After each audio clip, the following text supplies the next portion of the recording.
Just moments ago, we learned that former President Donald Trump convicted on all 34 counts in his hush money trial. I want to bring in political analyst Jim Moore now to talk about this. Your first thoughts when you heard the verdict come down, Jim?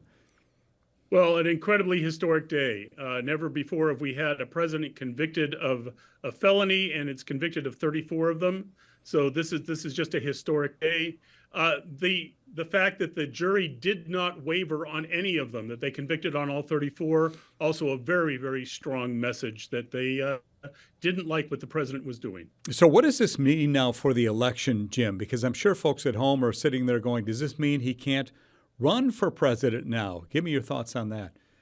Yeah, no, he absolutely can run for president. The only qualifications to run for president are that you're the right age, 35 years old, that you were born in the United States or a U.S. territory, and basically that you're registered to vote somewhere and, a citizen of the United States. And he qualifies on those. Even if he's then sentenced to jail, he can serve as president and run for president from jail. The only way he can be forbidden from running is if there's a successful impeachment. Remember, he's been impeached twice, but never convicted.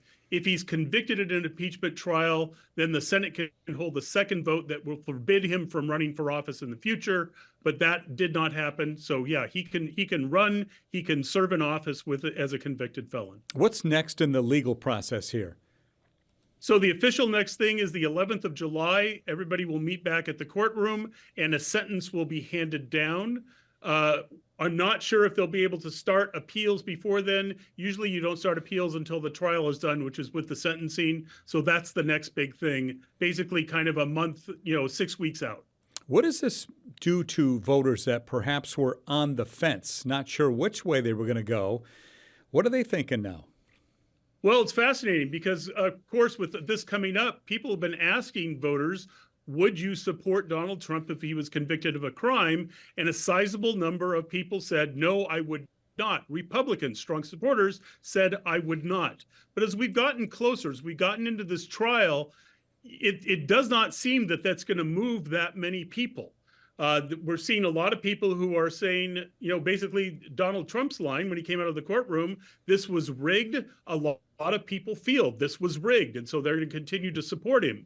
So it's basically what we've been talking about, for months and months and months. It's going to be relatively few voters in relatively few states, 5, 6, or 7 states.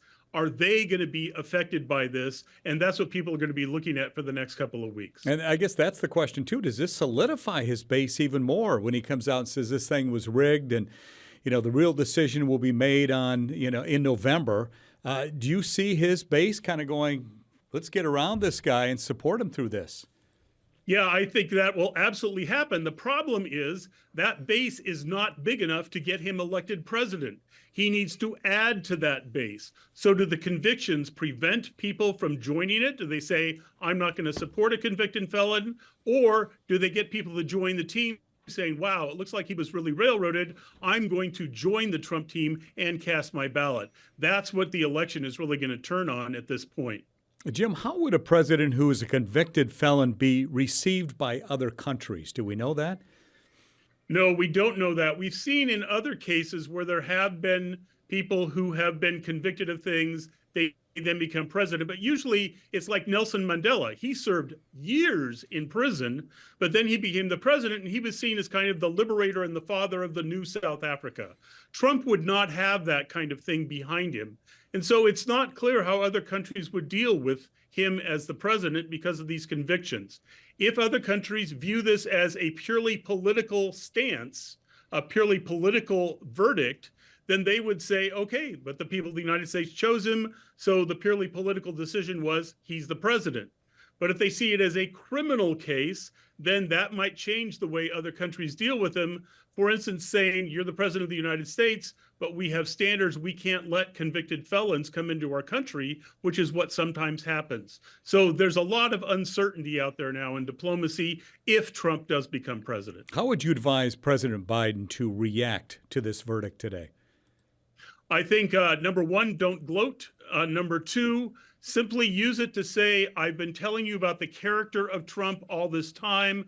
This is more evidence that does not come from me that that character is in question. And then moving on to the other things. Remember, Biden has hooked his campaign to the issue of abortion. Trump has hooked his campaign to the issue of immigration. If I were Biden, I would get back to that focus on policy things that he thinks are important to people, not Trump as a convicted felon. Describe, if you can, Jim, why this is such an historic moment.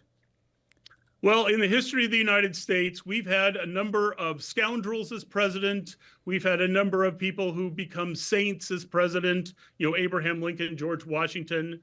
But we've never had the criminal system step in and say, your behavior in effect, becoming president, which is what this is from, the 2016 campaign, your behavior crossed criminal lines, and not only did it cross them, but you're now convicted of felonies and 34 felonies.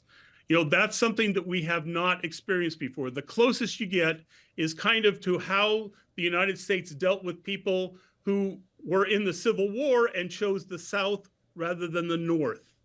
But then after the Civil War, there was a lot of forgiveness going on, a lot of trying to move ahead.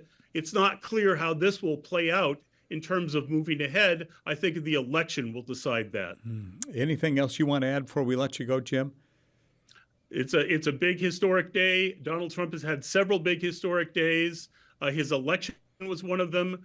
But then there was the two impeachments, the January 6th of 2021. This goes down as one of a remarkable set of days that Donald Trump has been in the middle of in our recent history. Jim Moore, political analyst. Thanks for being with us, Jim. Hey, you're welcome.